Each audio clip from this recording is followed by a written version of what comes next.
COVID-19 or coronavirus is here. So it's important to have the correct information at hand, like knowing the symptoms: a high temperature, a cough, shortness of breath, or breathing difficulties. If you have symptoms, self-isolate to protect others and phone your GP. Visit hse.ie for updated factual information and advice, or give us a call. Protection from coronavirus. It's in our hands.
Gestational diabetes is one of the most common health problems that can happen during pregnancy. It affects as many as 12% of pregnancies in Ireland and can lead to serious problems for both mum and baby. Certain women are at higher risk of developing gestational diabetes. For example, if you are overweight, if you have a family member with diabetes, if you had gestational diabetes in a previous pregnancy, or depending on your ethnic background. If you are at risk, you will receive a blood test for gestational diabetes between 24 and 28 weeks of pregnancy. If you are diagnosed, there are day-to-day changes you can make to stay healthy. How much exercise you get and what kind of food you eat can have important effects on your health and your baby's health. But what happens when you have gestational diabetes, and how can diet and exercise help? Food and drinks are broken down in your digestive system. The sugar they contain is absorbed into your bloodstream.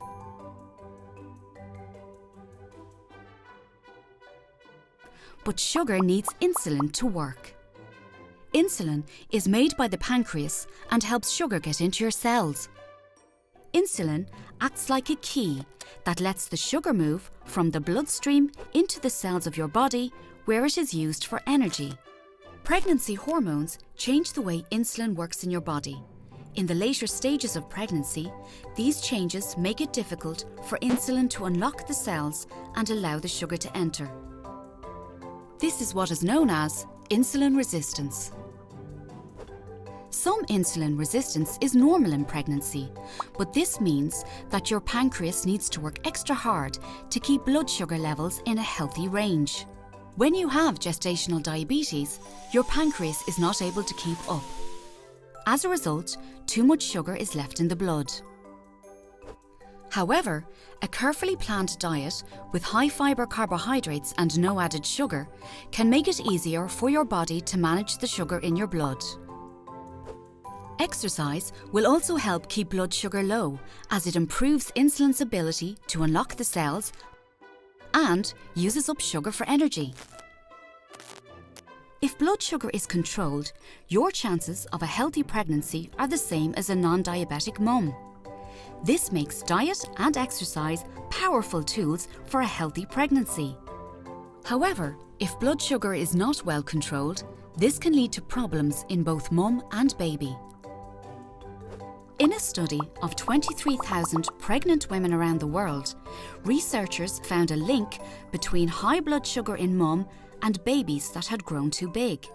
Researchers also found a link between high blood sugar and preeclampsia, premature delivery, need for caesarean section, birth injury, and abnormal sugar control in baby.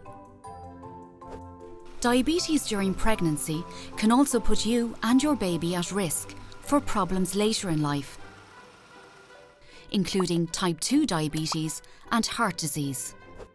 But there are actions you can take. Changes in diet and exercise, combined with close monitoring, can successfully manage blood sugar in 7 out of 10 pregnancies. So no better time to start than now.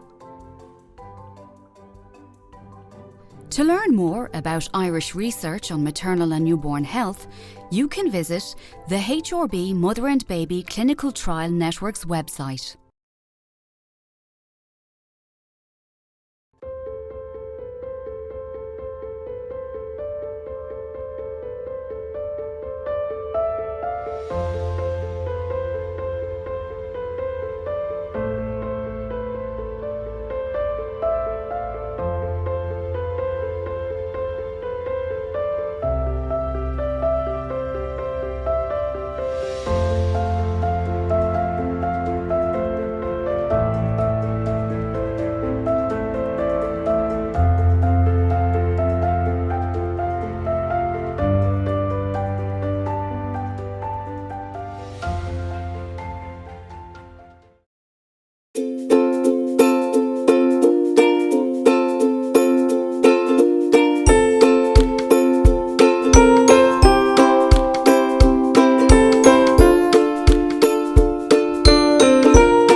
is Sinead Thompson and I'm a community midwife at the National Maternity Hospital.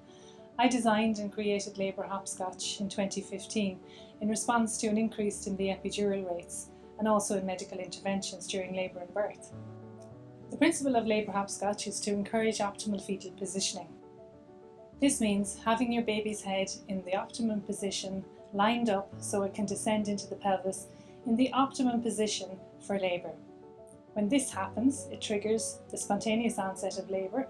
When women go into spontaneous labour, it's less likely that they'll need induction, and that means that there'll hopefully be less intervention in their births. The labour hopscotch framework aims to support and promote natural and active labour. It is encouraged for all women, regardless of the care pathway that they choose for their birth, but encourages more natural methods of pain relief where possible, for as long as possible in labour. Using the idea of the game hopscotch we all played years ago, each of the steps can be undertaken to remain active during labour. The process can start at home, beginning at the bottom of the hopscotch board when you're more active and mobile. The bottom square of the labour hopscotch is called the mobilised square, and it aims at promoting optimal fetal position. There are 4 activities associated with this step, and it's important that these 4 positions are practiced throughout the antenatal period in preparation for your labour. Your midwife will explain the positions to you during your pregnancy. Our research findings, which we published in 2019 in our research study, showed that women who practiced labour hopscotch had reduced epidural rates, reduced the caesarean section rates, increased spontaneous onset of labour and vaginal deliveries, and most of all, there was an increase in birth satisfaction rates. Having a positive birthing experience makes a smoother transition to parenthood.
researching your milk for hundreds of millions of years. The composition of your milk is alive and changes throughout the day, the night, the months, and the years to meet your child's needs. Your milk contains stem cells. These are cells that create and repair the body and are being researched worldwide to cure conditions like Alzheimer's and diabetes. Your milk contains components that kill cancerous cells. Your body identifies bacteria and viruses found in your baby's body and environment. You then produce antibodies specifically tailored to those infections and deliver them to your child through your milk.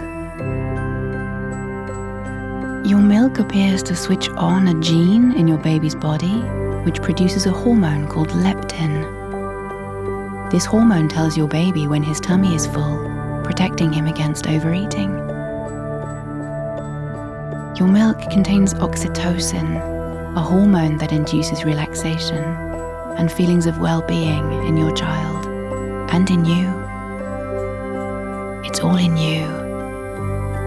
Human milk, tailor-made for tiny humans.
Changing your newborn's nappy is one of those things you'll be doing 7 or 8 times a day, so it's best to be organised from the start. Make sure you have everything you need ready and close to hand. Place your baby on a clean, soft, flat surface. Open the nappy and wipe away excess stools from the genital area with the corner of the nappy. Hold your baby by the ankles and lift up their bottom. Use soft cotton balls or a wet cloth to clean your baby. Clean around the umbilical cord area. For a girl, be sure to wipe from front to back. This will help minimise the spread of an infection. Swap a clean nappy for the dirty one. Use the tabs to see which way goes up. Avoid covering the umbilical cord as this can cause irritation. For a boy, keep his penis pointed down. Fasten the nappy at both sides with the tapes, making sure it's snug, but not so tight that it pinches the skin. Retape the soiled nappy around the contents, put it in a plastic bag and discard it in the bin. Dress your baby and wash your hands thoroughly. Babies wet their nappies several times a day. The number of wet nappies is a helpful sign of how much fluid the baby is taking in. Generally, a baby should have 5 to 6 wet nappies each day. This is a good indication that they're getting enough milk.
You put your cold water in first, you add your hot, you just check it with your elbow.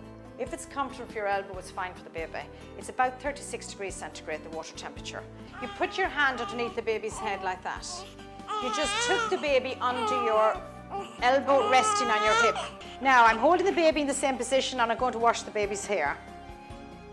So just wash it nice and gently. This is a very good baby. And I'm going to come back onto my mat and I'm going to lie the baby back down and I'm going to dry the baby's head well. Babies lose a lot of heat from their heads, so make sure that you dry the baby's head very well. Now, when you're lifting the baby into the bath, just turn the baby over on its side, over in this position. Just put one arm, your left arm, underneath the head and hold on to the left arm. And put your right arm underneath the bottom and hold on to the left leg. Now you see there is no way this baby's going to fall on me. I've got the head well supported with my arm here on the left and I've got a good grip of the baby. Now nice and gently you're going to let the baby into the bath. If the baby's enjoying it, of course, just leave them in for a little while. Babies are very used to water from being inside, so they love the sound of the water. I'm going to lift the baby out again. Now you see I'm lifting the baby out nice and gently. So you settle them down, give them a little cuddle, settle them down, and then you're going to dry the baby off well. Don't forget areas where they can get sore if you leave them wet. All babies are quite fat in here, so get right in there under the chin, because if you leave areas wet, they're going to get red and sore. They're all get right onto the armpit here, where they're like that. And another areas get right onto the behind the knees and in the groin area. They're areas that can actually get sore if you leave them wet. So you make sure that you dry those areas off very well.